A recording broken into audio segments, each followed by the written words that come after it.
17 رمضان گزر گئی، 18 رمضان آ گئی، روزہ اس بیٹی کے گھر افطار کیا جو لاڈلی تھی،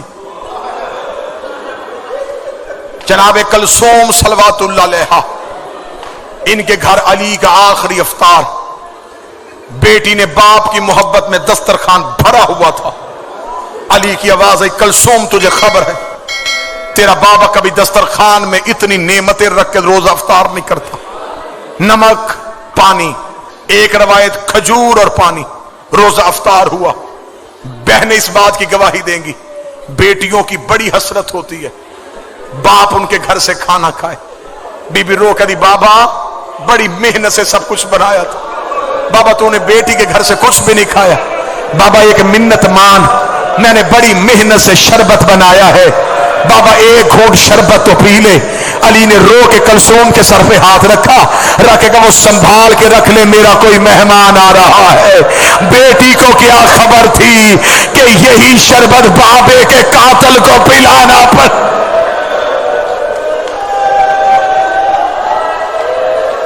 امیر المومنین مصلی عبادت پہ آ گئے،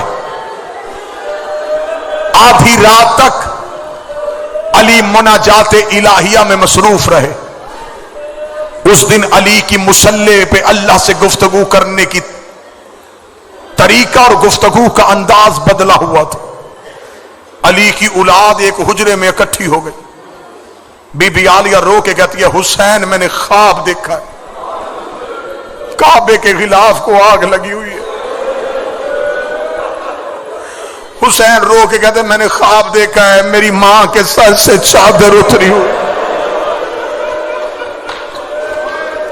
اللہ کوفے میں خیر کرے۔ باہر والے دروازے میں دستک ہو گئے، جناب عباس دروازے کی جانب چلے، علی کی آواز آئی عباس رک۔ یہ روایت اگر برداشت کر لو گے تو اسی پہ بڑا ماتم، عباس رک۔ عباس وہیں پہ رک گئے، امیر المومنین جھکے ہوئے چہرے کے ساتھ دروازے کی طرف گئے۔ آدھی رات بالکل ضربت والی صبح ہونے والی ہے، یہ روایت ہے 1819 کی درمیانی رات، تھوڑی دیر بعد علی مسجد میں جانے والے۔ آدھی رات علی نے گھر کا دروازہ کھولا، 4 گھوڑے سوار امیر المومنین کے دروازے پہ کھڑے تھے، چاروں کے چہرے پہ نقاب تھے۔ علی نے کہا من انتم، کون ہو تم؟ چاروں گھوڑوں سے اترے، علی کے پاؤں پہ ہاتھ رکھے، پہلے کی آواز ہے مولا میں حذیفہ یمانی ہوں، دوسرے کی آواز ہے یا امیر المومنین میں ابراہیم ابن مالک اشتر ہوں، تیسرے کی آواز ہے یا وارث محمد میں اسود بن نباتہ ہوں، چوتھے کی آواز ہے یا ابو الحسن میں عبداللہ ابن عفیف ہوں۔ علی کی آواز آئی چاروں میرے نوکر آدھی رات کو میرے دروازے پہ کیوں آئے ہو؟ مومن کے دل میں قبر حسین ہوتی ہے، ذاکر کا کام ہوتا ہے صرف جملہ پڑھنا۔ حذیفہ یمانی رو کے کہتا یا علی جب سے یہ 40 ہجری کا رمضان آیا ہے ہمیں تیری تقریروں سے ڈر لگ رہا۔ یا علی آپ سے ایک بندے نے پوچھا تھا کہ آپ نے داڑھی خضاب کیوں نہیں کی؟ آپ نے کہا تھا ان قریب یہ لہو سے خضاب ہونے والی ہے۔ یا علی آپ نے ایک دن ایک صحابی سے پوچھا تھا کہ آج رمضان کی کیا تاریخ ہے؟ اس نے کہا تھا 16۔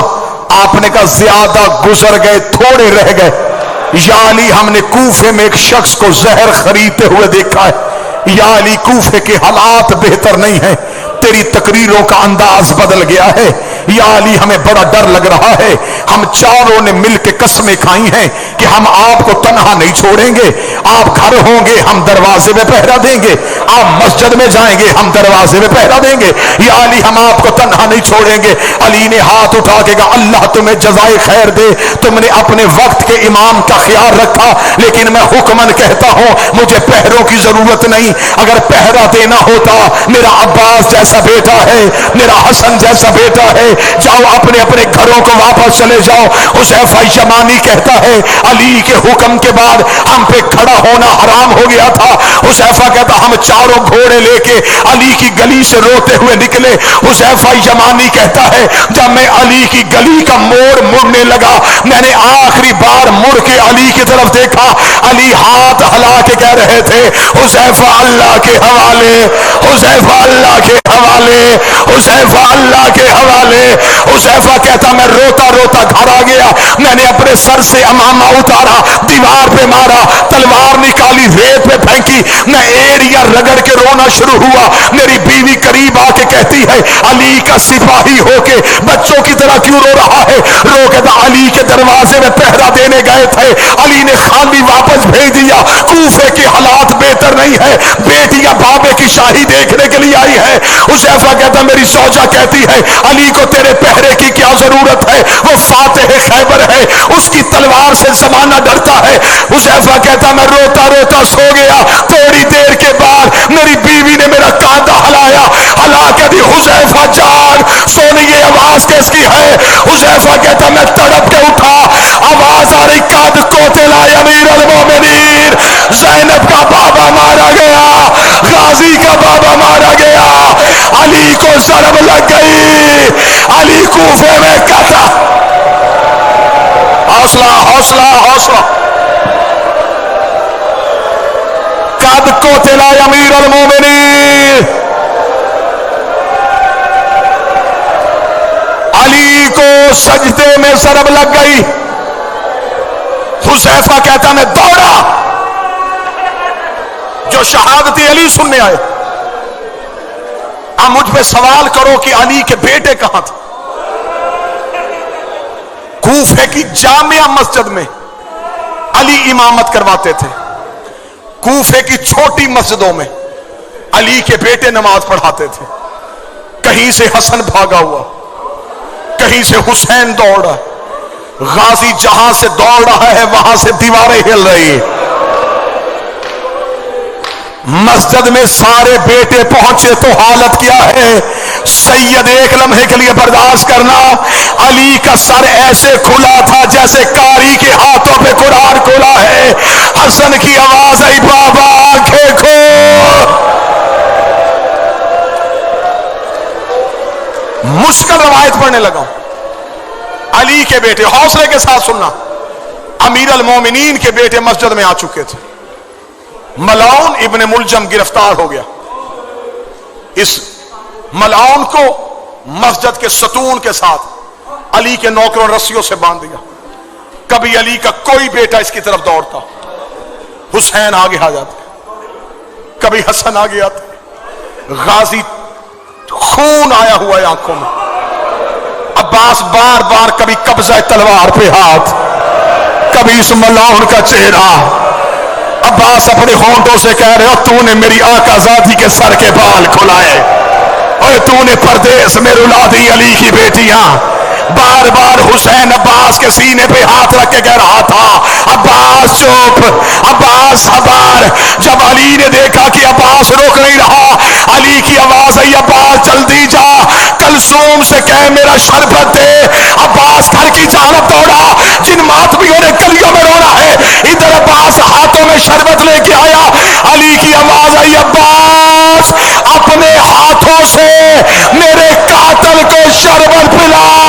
عباس کا سر دیوار پہ لگا، روکے گا دعا کر تیرے غازی کو موت آ جائے. حوصلہ حوصلہ حوصلہ.